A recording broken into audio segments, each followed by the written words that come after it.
Warahmatullahi wabarakatuh. Perkenalkan, nama saya Suti Sophia, Prodi Teknologi Pangan semester 4. Di sini saya akan mempresentasikan hasil tugas saya dengan mata kuliah kewirausahaan.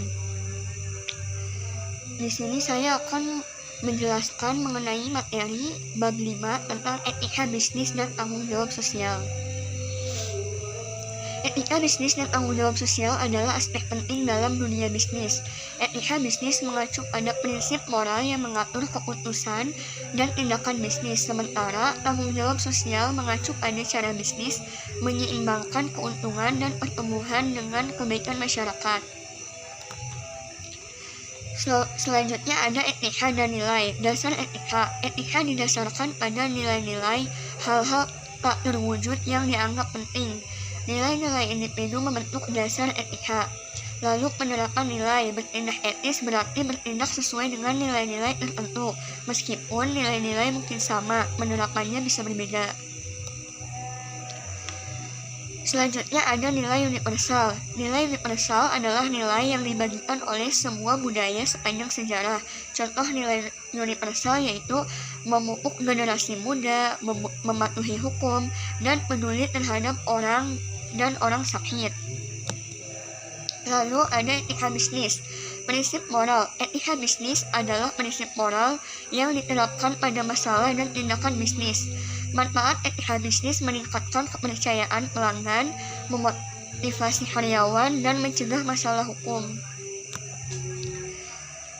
Cara membangun tempat kerja yang etis ada 3. Yang pertama, adanya transparansi, yaitu keterbukaan dan akuntabilitas dalam keputusan dan tindakan bisnis. Lalu, whistleblower, yaitu seseorang yang melaporkan perilaku ilegal atau tidak etis kepada alasan atau publik. Lalu yang ketiga ada kode etik, yaitu dokumen yang menjelaskan filosofi moral bisnis dan memberikan pedoman konkret untuk penerapannya. Lalu ada kekayaan intelektual. Yang pertama, hak cipta, hak eksklusif untuk menampilkan, menyalin, atau mendistribusikan karya artistik. Yang kedua ada paten, hak eksklusif untuk membuat, menggunakan, atau menjual perangkat atau proses. Dan yang ketiga, merek dagang, simbol yang menunjukkan bahwa penggunaan merek atau nama merek dilindungi secara hukum. Selanjutnya ada tanggung jawab terhadap individu, yaitu ada 4. Yang pertama, karyawan. Karyawan bisa memberikan tempat kerja yang aman, kebijakan ketenagakerjaan yang adil, dan kesempatan untuk berkembang. Yang kedua, pelanggan. Kita bisa jujur, hormat, mudah diakses, dan fokus pada kebutuhan pelanggan. Lalu ketiga, pemasok, yaitu membayar dengan tepat waktu, menghormati keputusan harga, dan memberikan umpan balik yang jujur. Lalu yang keempat, investor dan kreditur, yaitu komunikasi yang teratur dan jujur tentang status investasi dan kewajiban keuangan. Selanjutnya ada tanggung jawab terhadap lingkungan. Pertama, desain berkelanjutan, misalnya memenuhi kebutuhan saat ini sambil melestarikan sumber daya untuk generasi mendatang. Lalu ada kedua, energi alternatif, yaitu pengembangan sumber energi terbarukan seperti tenaga surya, angin, dan hidrogen.